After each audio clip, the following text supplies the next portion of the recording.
Bom, eu vou apresentar um trabalho sobre, aqui no Simpósio de Integração Acadêmica, sobre a análise da relação entre orientação sexual e tabagismo no Brasil. Bom, esse trabalho foi desenvolvido por mim, Igor, né, de Oliveira Reguete, e pelo meu orientador, o professor Evandro Camargo Teixeira, ambos do Departamento de Economia aqui da Universidade Federal de Viçosa. Bom, esse trabalho ele chama atenção primeiramente porque às vezes à primeira vista você tende-se a achar que essas coisas não têm muita conexão, né? Porque o tabagismo é uma coisa e questão de ser, né, das minorias LGBTQIAPN+, é outra completamente diferente. Mas a gente analisa o como essas coisas podem sim estar ali conversarem. Para começar, a gente destaca que o tabagismo ele é uma das doenças mais difundidas no mundo, né? A classificação internacional de doença, 11, ela classifica ele como um transtorno mental, comportamental ou do neurodesenvolvimento, né? Sempre é classificado como o maior risco evitável de morte, porque ele é catalisador de vários tipos de cânceres e ainda auxilia, né, vamos dizer assim, negativamente, para o indivíduo que é usuário de tabaco ter ali problemas cardiovasculares. O tabagismo ele diminuiu muito ao longo das últimas décadas, né? Houve o esforço tanto dos governos locais como da Organização Mundial da Saúde para que fossem adotadas medidas para diminuir as médias mundiais. E conseguiu-se. O Brasil, por exemplo, ele se destaca positivamente porque ele conseguiu, em curto espaço de tempo, que foi o início da década de 90 e até os dias atuais, diminuir muito as suas médias de tabagistas. Lembrando aí sempre que o Brasil é um destaque positivo nesse caso, por conta do SUS, por causa daquelas propagandas negativas ali que tem nas caixas de cigarro, que são muito conhecidas aí, né? Existe, porém, uma disparidade entre os grupos de minorias sexuais, ou seja, se diminuiu as médias no mundo todo e quando se destampou essas médias, se verificou que alguns grupos sociais ou minorias sociais possuíam médias mais elevadas de tabagismo do que outros.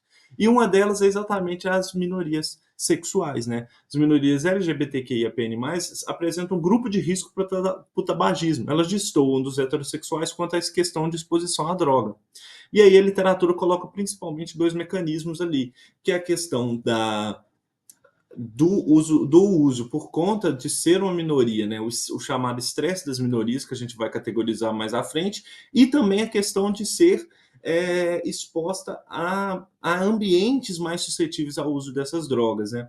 E aí esse trabalho tem esse propósito de analisar essa questão entre orientação sexual e a probabilidade do indivíduo ser usuário de tabaco. Lembrando que no Brasil não se encontrava trabalhos paralelos com a esse em publicação no Brasil. Então você não tinha mesmo trabalhos no exterior. Na literatura internacional já é algo tratado, né? Mas aqui não se achava. Então esse trabalho é analisável de maneira inédita aqui no Brasil. Para a metodologia do trabalho, a gente pegou dados da Pesquisa Nacional de Saúde que ocorreu entre 2019 e 2020 em mais de 100 mil domicílios no Brasil todo. Ou seja, uma grande amostra, uma amostra muito representativa do Brasil. A construção da variável explicativa principal, que era a questão de ser gay ou bissexual, a gente utilizou qual sua orientação sexual, o indivíduo podia responder heterossexual, homossexual, bissexual ou outra orientação sexual, e para essa pesquisa específica a gente utilizou 41.975 amostras. Lembrando que a variável explicada, né, que é o uso do tabaco, ele é o uso do tabaco condicionado a diversas outras variáveis que estão aqui nessa equação completa, né? Então você tinha gay, bissexual, idade, sexo e outras variáveis que a gente chama de controle, mas a principal realmente que a gente queria analisar era a questão de ser gay ou bissexual. Lembrando que por conta da questão da pesquisa mesmo, da PNS, não dava para a gente avaliar, por exemplo, transexuais, etc. Não tinha como avaliar esse tipo de coisa. Pansexuais, não tinha como avaliar esses indivíduos. Por quê? Na PNS a gente tinha essas possibilidades de resposta, né? Homossexual, bissexual, heterossexual ou outra orientação, né? E aí a gente encaixou nesse outra orientação. Então, o uso do tabaco ele está condicionado a essas outras variáveis. Ele assume valor 1 se o indivíduo usa produtos de tabaco e 0 caso contrário. A variável gay bissexual, que a gente chama assim, é o valor 1 caso o indivíduo se identifique como homossexual ou bissexual e 0 caso ele se identifique como heterossexual. Também foram adicionadas outras questões, como, por exemplo, esse índice socioeconômico, que foi criado para esse trabalho, especificamente pegando diversos dados da PNS e agregando em um índice socioeconômico específico, para a gente avaliar a condição socioeconômica do indivíduo e o quanto isso estaria relacionado também ao tabagismo, assim como as outras variáveis de controle. Foram estimadas mais duas regressões com a probabilidade da gente, com a finalidade da gente analisar a probabilidade associada à questão de ser gay, bissexual e possuir até ensino fundamental completo, ou seja, uma questão de orientação sexual com a questão da educação, que é muito importante nessa questão de combate ao tabagismo, né? E o uso de tabaco condicionar também a questão de ser gay ou bissexual do sexo masculino. Essa última, porque na literatura internacional se tinha ali uma discussão e uma discussão se mulheres lésbicas, no caso, tinham probabilidades maiores associadas a ser usuários de tabaco do que homens gays. Então a gente quis analisar essa questão no Brasil também. E para os resultados, a gente analisou que o fato de ser gay ou bissexual, se declarar como gay ou bissexual, se identificar como gay ou bissexual, aumenta a probabilidade em 12 pontos percentuais de você ser consumidor de produtos de tabaco em relação às heterossexuais nessa pesquisa. E aí a gente se debruça essa explicação. Por que então gays e bissexuais possuem essa maior exposição ao tabaco? Por que eles possuem essa probabilidade aumentada de ser usuários? A gente se confronta com o modelo proposto por Meyer em 2003, que basicamente discorreu sobre o estresse das minorias, ou seja, minorias sexuais elas são mais propensas, estão expostas a diversos estresses ao longo da vida por conta da marginalização, por conta da homofobia e afins, e por isso desenvolvem problemas psicossociais. Esses problemas psicossociais estão altamente relacionados ao uso de substâncias como drogas, etc. Álcool, tabaco, e drogas também proibidas aqui no Brasil.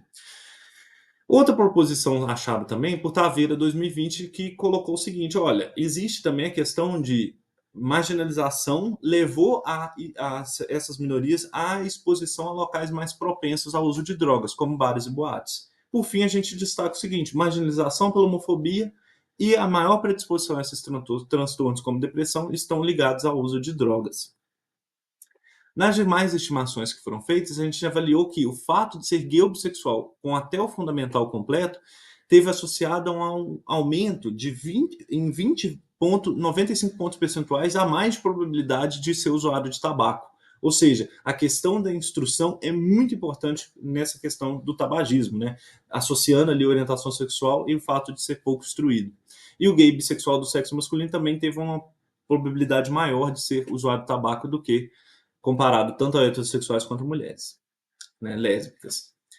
E aí a gente pode analisar essa questão que a gente teve, por conta dessas duas damas de interação, um resultado muito bacana de, olha, é necessário criar políticas públicas específicas de instrução para as pessoas, porque olha a discrepância, mesmo dentro do próprio grupo que é de minorias sexuais, a discrepância no sentido de minorias sexuais associadas a essa questão da escolarização tinham mais exposição ainda ao tabagismo. Ou seja, é necessário, por parte do SUS, criar políticas públicas voltadas à população LGBTQIAPN+, voltadas não somente para a informação, mas também para esse auxílio na questão da tratativa de doenças psicossociais.